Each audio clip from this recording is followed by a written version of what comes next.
Hello दोस्तों, good morning. आप सभी लोगों का स्वागत है हमारे चैनल राजस्थान जीके ट्रिक पर। राजस्थान पशु परिचर भर्ती 2024 के लिए हम आप लोगों को मॉडल पेपर सॉल्व करा रहे हैं। उसी सीरीज में हम आगे बढ़ते हैं, तो देरी न करते हुए हम हमारे क्वेश्चंस को प्रारंभ करते हैं।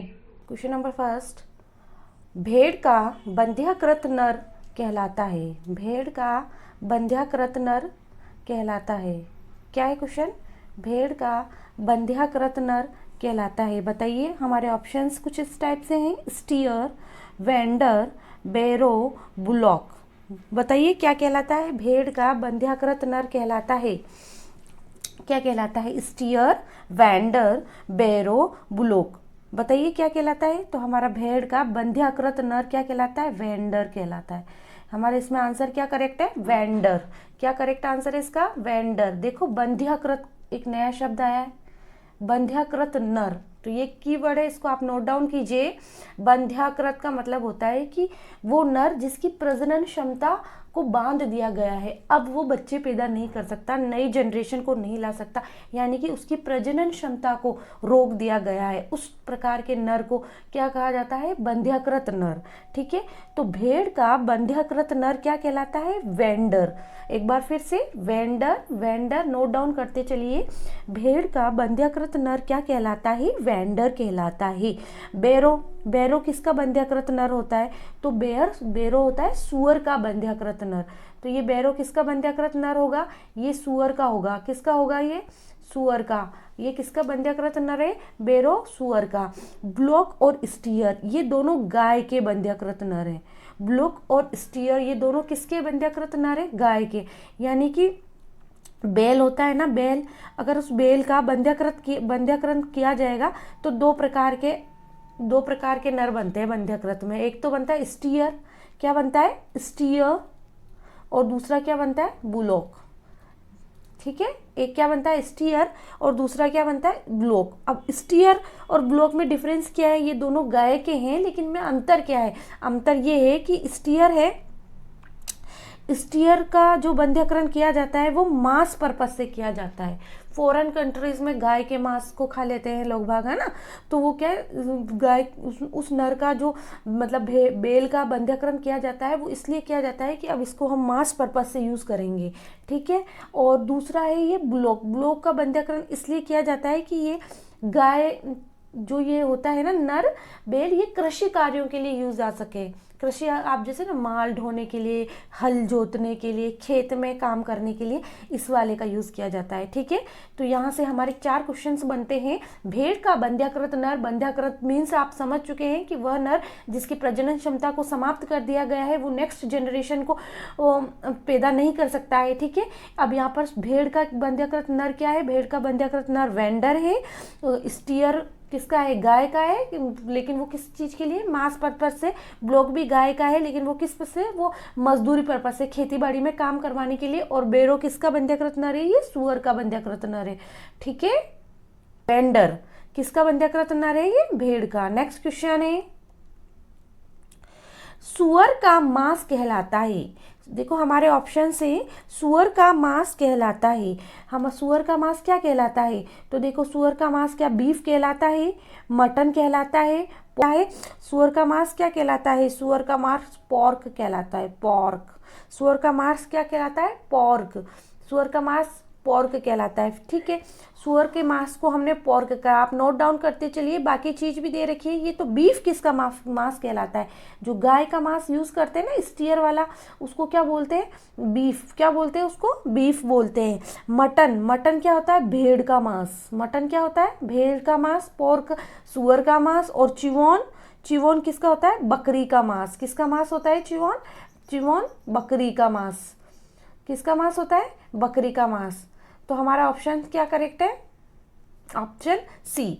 सूअर के मांस को क्या कहा जाता है? पॉर्क कहा जाता है, पॉर्क। ठीक है, नेक्स्ट क्वेश्चन देखो, निम्न में से काठियावाड़ी किस पशु की नस्ल है? निम्न में से काठियावाड़ी किस पशु की नस्ल है? बकरी की नस्ल है, या भैंस की नस्ल है, या घोड़े की नस्ल है, या गधे की नस्ल है? तो बताइए किसकी नस्ल है? तो ये काठियावाड़ी, काठियावाड़ी पशु किसकी नस्ल है? ये घोड़े की नस्ल है। तो हमारा आंसर क्या होगा? घोड़ा। क्या है हमारा आंसर? घोड़ा। ठीक है, नेक्स्ट क्वेश्चन, क्वेश्चन नंबर 4, सर्वप्रथम मुख्य उद्देश्य क्या होता है? सर्वप्रथम मनुष्यों को पशुओं का पालने का मुख्य उद्देश्य क्या था? बताइए कि सबसे पहले लोगों ने मनुष्य को पाला, पशु को पाला, तो पालने का उनका पर्पज क्या था? वो किस लिए पालना चाहते थे? भार ढोने के लिए पालना चाहते थे, या भोजन के लिए पालना चाहते थे, या सवारी के लिए पालना चाहते थे, या वस्त्र के लिए पालना चाहते थे? जाहिर सी बात है, पुराने आदि मानव ने सर्वप्रथम पशुओं को किस लिए पाला होगा? तो हमारा आंसर क्या होगा? भोजन के लिए ही पाला होगा उसने सर्वप्रथम। ठीक है, तो हमारा आंसर क्या है? भोजन के लिए। ठीक है, नेक्स्ट क्वेश्चन है, बकरी की चरने की आदत को क्या कहते हैं? जो बकरी होती है वो चरती है ना, तो उसकी आदत को क्या कहा जाता है? ब्राउजिंग कहा जाता है, गैजिंग कहा जाता है, जीरो गैजिंग कहा जाता है, या इनमें से कोई भी नहीं? बकरी के चरने की आदत को क्या कहा जाता है? ब्राउजिंग कहा जाता है, या गैजिंग कहा जाता है, या जीरो गैजिंग कहा जाता है, या इनमें से कोई भी नहीं? तो बताइए हमारा आंसर क्या होगा? हमारा आंसर होगा ब्राउजिंग। क्या कहा जाता है? बकरी के चरने की आदत को क्या कहा जाता है? ब्राउजिंग कहा जाता है। क्या कहा जाता है? बकरी के चरने की आदत को ब्राउजिंग कहा जाता है। और ये जीरो गेजिंग क्या होता है साहब? हम इसको भी देख लेते हैं। मैंने बोला था आप ये कीवर्ड्स अपनी बुकलेट में नोट डाउन करते चलिए, इसी से आपका सब्जेक्ट पूरा कंप्लीट हो जाएगा और आप लोगों को पता भी नहीं चलेगा।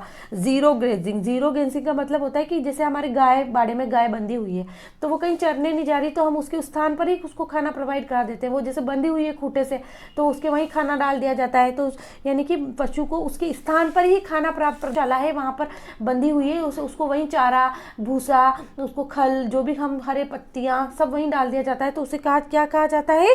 जीरो गेजिंग कहा जाता है। ठीक है, तो हमारा आंसर क्या है? बकरी की चरने की आदत को क्या कहा जाता है? ब्राउजिंग कहा जाता है। ठीक है, नेक्स्ट क्वेश्चन है हमारा, ये क्वेश्चन थोड़ा सा इंपॉर्टेंट होता है, क्वेश्चन नंबर 6, इसको आप इंपॉर्टेंट मार्क कीजिएगा। देखिए, किसी पशु को 24 घंटे में दिया गया आहार क्या कहलाता है?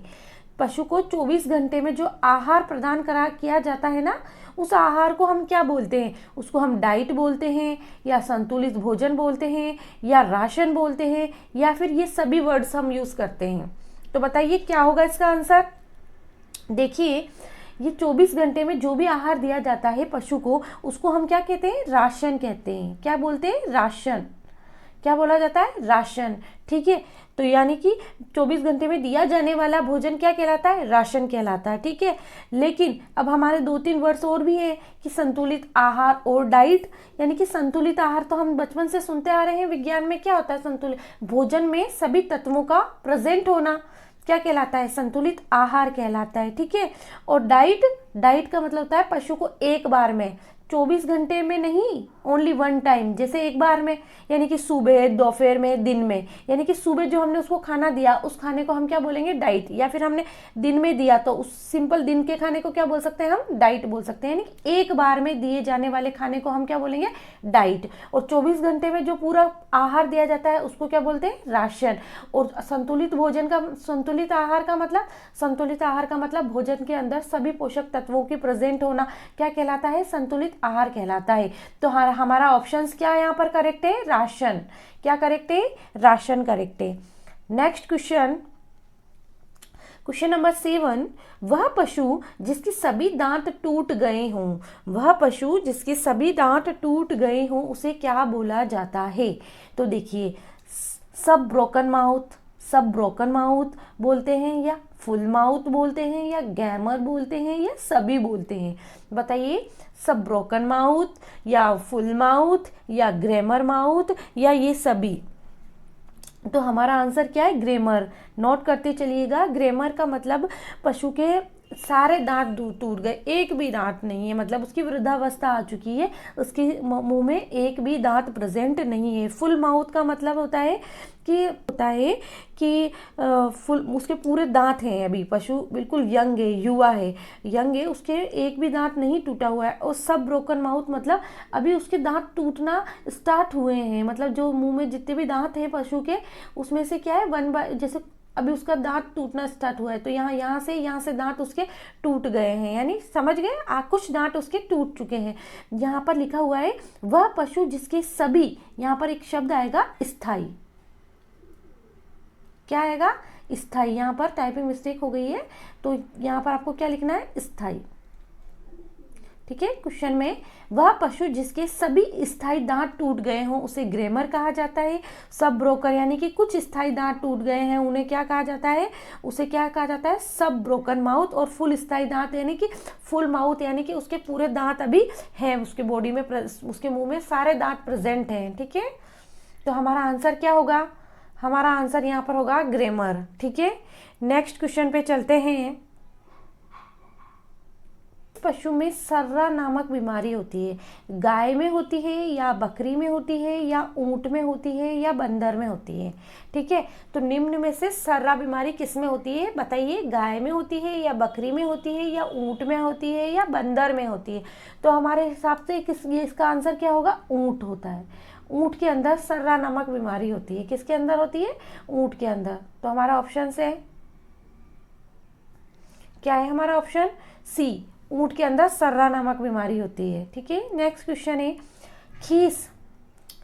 खीस में किसकी अधिक मात्रा होती है। सबसे पहले यहाँ पर एक कीवर्ड आया है खीस।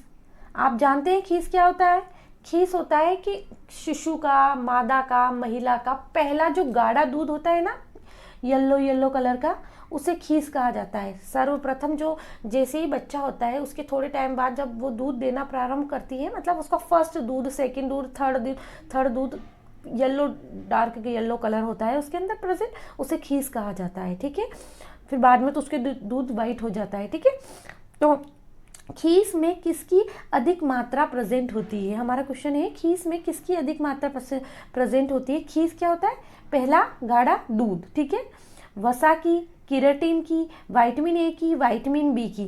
तो बताइए किसके अंदर किसकी मात्रा प्रेजेंट होती है, इसके अंदर किसकी मात्रा प्रेजेंट, केराटिन। हमारा ऑप्शन है केराटिन, इसका आंसर है। नेक्स्ट क्वेश्चन नंबर 10, गर्भित गाय जिसका प्रसव होने वाला हो क्या कहलाती है। ठीक है, जैसे गाय है उसकी डिलीवरी होने वाली है, तो हम इसे उस गाय को क्या बोलेंगे, उस गाय को स्प्रिंजर बोलेंगे, फ्री मार्टिन बोलेंगे, हीपर बोलेंगे, या इनमें से कोई नहीं। वह गाय जिसकी प्रसव होने वाला है, डिलीवरी होने वाली है, उस गाय को हम क्या बोलेंगे, स्प्रिंजर बोलेंगे, फ्री मार्टिन बोलेंगे या हीपर बोलेंगे। बताइए क्या बोलेंगे उसको हम, तो उसको हम स्प्रिंजर बोलेंगे। क्या बोलेंगे हम उसको, स्प्रिंजर बोलेंगे। क्या बोलेंगे, स्प्रिंजर। तो वर्ड नोट डाउन करते चलिए, गर्भित गाय जिसका प्रसव होने वाला है उसको स्प्रिंजर बोलेंगे। फिर ये फ्री मार्टिन क्या होती है साहब, फ्री मार्टिन क्या होती है, ये फ्री मार्टिन होती है, ये बांझ मादा होती है। क्या होती है, बांझ मादा, जो जुड़वा नर के साथ पैदा होती है। बहुत सी बार ऐसा होता है ना, हमने देखा है कि दो बच्चे एक साथ हो गए। ठीक है, यानी कि एक तो नर हो गया और दूसरी क्या हो गई, मादा। ठीक है, गाय में ही। ठीक है, तो जो गाय में नर के साथ जो मादा पैदा होगी ना, उसे फ्री मार्टिन बोलेंगे। और ये क्या होती है, बांझ होती है। इसमें प्रजनन करने की क्षमता नहीं होती, बिल्कुल भी प्रजनन करने की क्षमता नहीं होती है। ये बांझ होती है और ये नर के साथ होती है, जुड़वा बच्चों के रूप में। किससे होती है, गाय में। ठीक है, इसे क्या कहा जाता है, फ्री मार्टिन कहा जाता है। ठीक है, और हीपर क्या कहा, हीपर कहलाता है, पिगलेट कहलाता है, बेरो कहलाता है, बोअर कहलाता है या गिल्ट कहलाता है। सुअर का नवजात पिगलेट कहलाता है, बेरो कहलाता है या बोअर कहलाता है या गिल्ट कहलाता है। क्या कहलाता है, तो क्या हमारा आंसर है पिगलेट कहलाता है। सुअर का नवजात क्या कहलाता है, पिगलेट कहलाता है। ठीक है, उसके अलावा जो ऑप्शन है, बेरो क्या कहलाता है, बंध्याकृत सुअर। जो बंध्याकृत सुअर क्या होता है, आपने हम आगे क्वेश्चन में पढ़ चुके हैं। ठीक है, बेरो क्या कहलाता है, सुअर का बंध्याकृत नर। बोअर क्या कहलाता है, वयस्क सुअर। क्या कहलाता है, वयस्क सुअर, यानी कि यंग सुअर, वयस्क सुअर बोअर कहलाता है। ठीक है, और गिल्ट क्या होती है, मादा होती है। गिल्ट क्या होती है, मादा। ये गिल्ट क्या होती है, मादा। तो हमारे आंसर क्या है, हमारा आंसर क्या है, आंसर ऑप्शन ए क्या कहलाता है। हमारा आंसर क्या है, ऑप्शन ए, पिगलेट सुअर का नवजात कहलाता है। ठीक है, नेक्स्ट क्वेश्चन, वह मुर्गी जो अंडे उत्पादन करती है, वह मुर्गी जो अंडे उत्पादन करती है क्या कहलाती है? बताइए बताइए। हमारे ऑप्शन हैं, लेयर कहलाती है, बॉयलर कहलाती है, कपिन कहलाती है या पुलेट कहलाती है। बॉयलर कहलाती है या लेयर कहलाती है या कपेन कहलाती है या पुलेट कहलाती है? बताइए क्या कहलाती है? तो क्या कहलाएगी वो मुर्गी? लेयर कहलाएगी। क्या कहलाएगी? लेयर। लेयर अंडे उत्पादन करने वाली मुर्गी जो क्या कहलाती है? लेयर कहलाती है। बॉयलर क्या होता है बताओ? बॉयलर मांस के लिए काम में आने वाला पक्षी। कल हमने पढ़ा था बॉयलर क्या होता है? मांस के लिए काम में आने वाले पक्षी को हम क्या बोलते हैं? बॉयलर बोलते हैं। और कपेन यानी क्या होता है? कपेन यानी होती है बंध्याकृत मुर्गा। जो मुर्गा होता है ना, मुर्गी में बंध्याकृत मुर्गा, तो वो बंध्याकृत मुर्गा क्या कहलाता है? कपेन कहलाता है। और पुलेट 8 से 10 सप्ताह की, पुलेट क्या कहलाती है? 8 से 18 सप्ताह की मुर्गी। ठीक है, 8 से 18 सप्ताह की मुर्गी तो पुलेट कहलाती है। और कपेन कहलाता है मुर्गा जो बंध्याकृत होता है। बॉयलर वह पशु जो क्या होता है?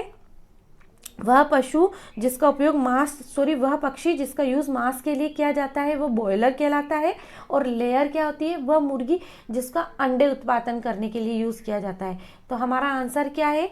वह मुर्गी जो अंडे उत्पादन करती है क्या कहलाती है? लेयर कहलाती है। नेक्स्ट क्वेश्चन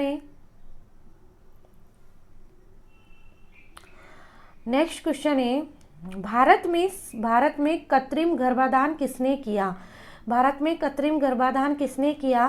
तो लेविश ने किया या डॉक्टर संपत कुमार ने किया या पी भट्टाचार्य ने किया या इनमें से कोई भी नहीं। ठीक है, तो बताइए किसने किया? तो ये यहाँ पर टाइपिंग मिस्टेक है, इसका आंसर होगा option B. Doctor Sampath Kumar ji ने सबसे पहले भारत में क्या किया? कृत्रिम गर्भाधान किया। ठीक है, किसने किया? डॉक्टर संपत कुमार ने। और वो भी किसमें किया? गाय में किया। ठीक है, किसमें किया? गाय में किया। और यहाँ पर बढ़ते हुए बछड़े का प्रतिदिन भार कितना होता है? ठीक है, प्रतिदिन भार कितना बढ़ता है? क्वेश्चन क्या कहना चाहता है कि एक स्वस्थ बढ़ते हुए बछड़े का प्रतिदिन कितना भार बढ़ता है। ठीक है, तो हमारे ऑप्शन है 300 ग्राम बढ़ता है या 200 ग्राम बढ़ता है या 250 ग्राम बढ़ता है या इनमें से कोई भी नहीं। तो 250 ग्राम बढ़ता है। कितना बढ़ता है? 250 ग्राम। तो हमारे ऑप्शन क्या है? ऑप्शन सी 250 ग्राम प्रतिदिन उसका क्या बढ़ता है? वेट बढ़ता है एक बढ़ते हुए बछड़े का। ठीक है, फिर उसके बाद है क्वेश्चन नंबर 15। भेड़ में पूंछ काटने को क्या कहा जाता है? भेड़ में पूंछ काटने को क्या कहा जाता है? गोदना कहा जाता है या दागना कहा जाता है या डॉकिंग कहा जाता है? बताइए क्या कहा जाता है? भेड़ में पूंछ काटने की क्रिया को डॉकिंग कहा जाता है। क्या कहा जाता है? डॉकिंग कहा जाता है। ठीक है, तो थैंक यू।